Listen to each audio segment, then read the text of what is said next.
Davom etamiz.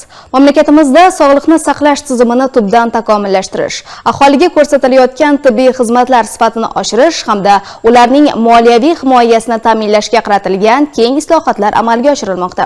Islohotlar doirasida Davlat tibbiy sug'urta jamg'armasi tashkil etilib, tibbiy xizmatlar paketi belgilab olindi va moliyalashtirishning yangi mexanizmlari ishlab chiqildi. Bu esa budjet mablag'laridan maqsadli va samarali foydalanish imkonini yaratmoqda. Hozir shu haqda. Davlat tibbiy sug'urtasi mexanizmlarini joriy etishga oid chora-tadbirlar to'g'risidagi qaror ijrosi yuzasidan Davlat tibbiy sug'urtasi jamg'armasi tomonidan Qashqadaryo viloyatida jami 299 ta tibbiyot muassasasi bilan shartnomalar tuzilgan.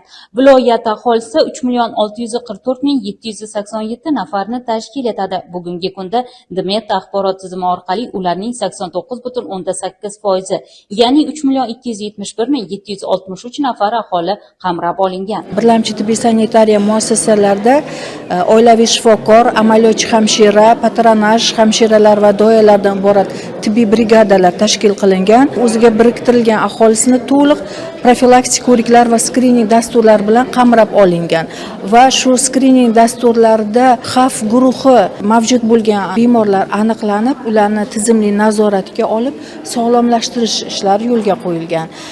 Yana afzalliklardan bu surunkali kasalliklarga 9 ta yo'nalishda 12 ta kasalliklarga 28 xildagi dori vositalari oilaviy shifokor tomonidan elektron retsept shakllantirilib va elektron tarzda bu sug'urta jamg'arma bilan shartnoma tuzgan dorixonaga yo'naltiriladi. Bu reimbursatsiya dasturi deyiladi va bemor 1 oylik miqdorda bepul dori vositalari bilan ta'minlanadi.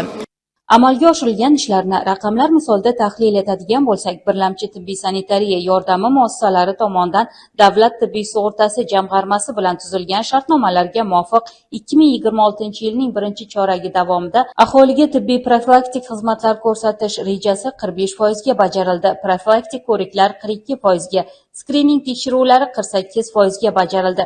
Kunduzgi statsionarda davolanganlar soni 2026-yilning 1-choragida o'tgan yilning shu davriga nisbatan 24,6% ga oshgan. Shuningdek, birlamchi tibbiy sanitariya yordami muassasalariga murojaatlar soni 4,897,000 tani tashkil etib, o'tgan yilga nisbatan 31,5% ga oshgan. Afzalliklari har bir fuqaromiz uydan turib navbatga yoziladi. Har bir o'zining oilaviy hududiy shifokoriga.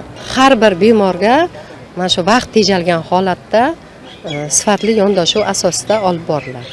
O'z vaqtida skrining tekshiruvlari 210-buyrug'imiz asosida 2 yoshdan 10 yoshgacha bo'lgan bolalarimizni gelmintoz kasalliklari, 3-18 yoshli farzandlarimiz o'rtasida onkogematologik kasalliklarni o'z vaqtida aniqlash va ularni profilaktikasi, undan tashqari surunkali kasalliklari bor, yurak-qon tomir kasalliklari, qandli diabet kasalliklari va xotin-qizlarimiz o'rtasida tarqalgan bachadon bo'yni va ko'krak saratonini erta aniqlash va uni oldini olish profilaktikasi mana shu tizimning afzalliklariga kiradi.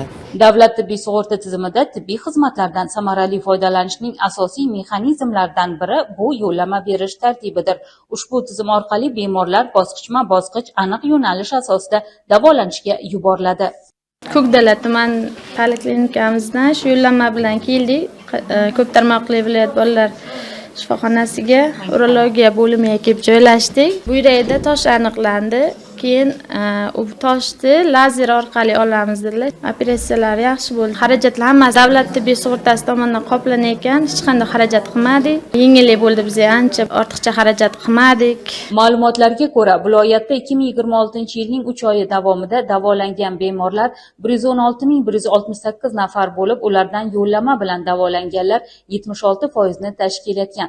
Xulosa o'rnida aytish mumkinki, davlat tibbiy sug'urtasi bu faqat islohot emas, balki har bir fuqaroning sog'lig'ini ishonchli himoya qilishga qaratilgan muhim qadamdir.